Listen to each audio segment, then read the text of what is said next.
Good question. I don't think I pick up karma. An outpouring of love. I do pick up something, but it doesn't go deep. So it's no big issue anymore.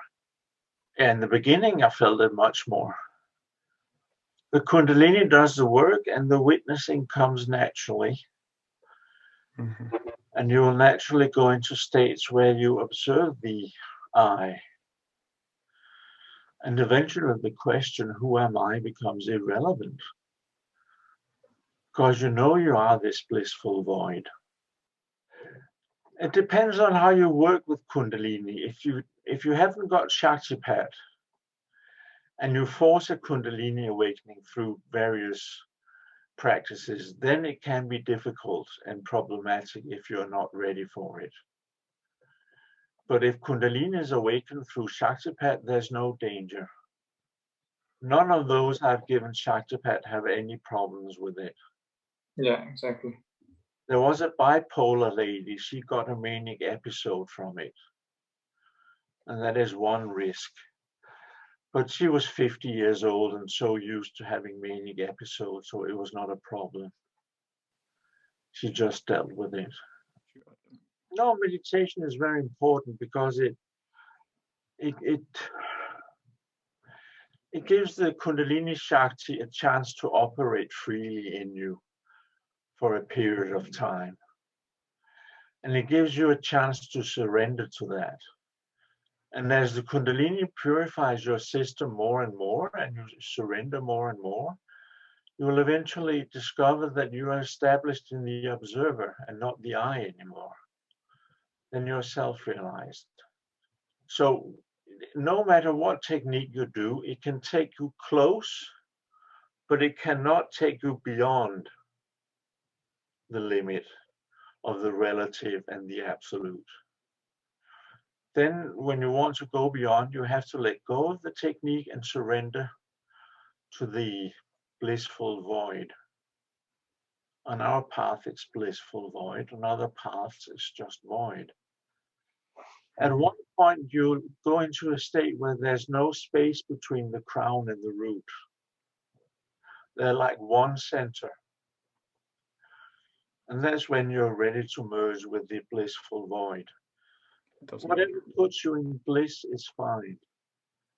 Well, the path of self-inquiry, reflection on who am I, does not include the bliss. It might at some point, but not to begin with. We begin with bliss. In the beginning, it's normal. When you go deeper, there's sorrow on one level and pure bliss on another level.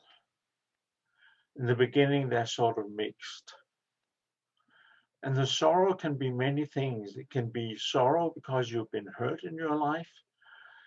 It can be sorrow because you finally, with the bliss, meet what you've been longing for all your life. It can be sorrow that you're not established in it. So there are three different levels of sorrow that can come with the bliss. Enjoy the bliss and merge with it. Leave the sorrow alone. Eventually, the Shakti will burn up the sorrow.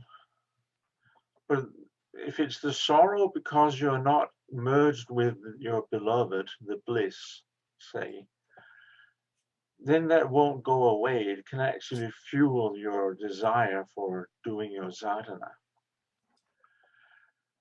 Inherent in everybody, there is this guru principle that guides you towards enlightenment, that guides your spiritual evolution. But in most people, it's dormant.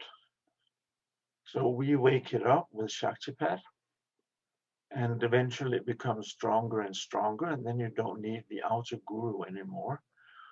Then you know what to do on your own. That does not mean you can't keep a relationship with the outer guru. But what the outer guru says and the inner guru says should be the same. And the guru principle can manifest in many ways in your life. They can be spiritual beings that help you. Param gurus, which means the guru of the outer guru you have in this life. There's a whole lineage of gurus behind the outer guru that are there to help you. And they're there, trust me. That's called the Guru Parampara, the Guru principle that you belong to. There are various Guru principles for different paths. Some are more ascetic. Some incorporate the ability to live in the world and enjoy the world. Then there's in between. Ours is sort of in between. But built within, there is this knowledge of the evolutionary path that you as a spirit, as a soul, or whatever you want to call it, will transverse or progress through. And that can be through many lifetimes, or you can do sadhana and shorten it. So it only takes, like, could be this lifetime or just a few lifetimes. And the shorter the number of lifetimes, the more intense the Shakti will burn in you. So the quicker you want your sadhana to be over, the more you let the Shakti burn, work in you, in your body, your physical body, your emotional body, your mental body. And the Guru principle is also there to safeguard your journey, to correct you if you go astray, and to prevent the Shakti from doing wrong in your system. Not that that's likely, because the Shakti is intelligent in itself, but that is also part of the Guru principle. So it's a very complex matter. And sometimes this Guru principle takes form in a human body. If the soul is so disposed that it incarnates to be a physical guru, then the Guru principle incarnates as that person and teaches, pulls people along.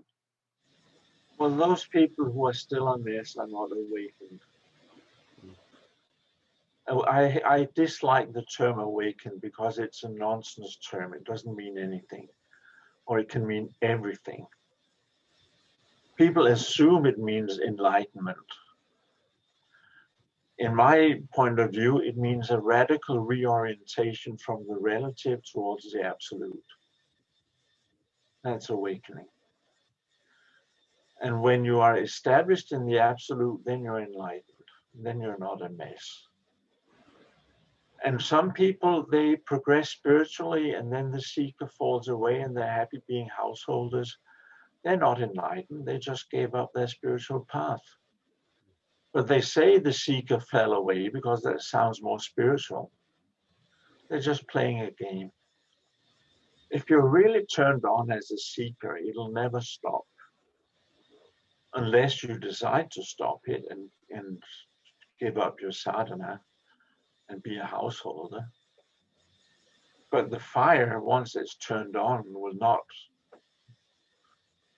extinguish itself in any way. It'll keep on blazing and pulling you. Shaktipat is one thing and one thing only. The transmission of Kundalini Shakti from the teacher to the student that awakens the Kundalini in the student, period.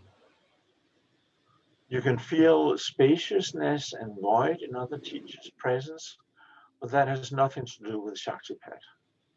Or I is it the same thing? Deepen. Yeah. I'm on autopilot.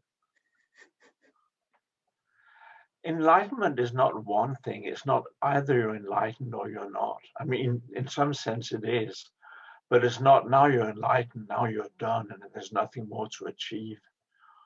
It can go on and on and on endlessly. There's no end to it. No, once you've found the transcendental bliss, you want to manifest it in the world. have it physically, radiate it. You want to share it with others.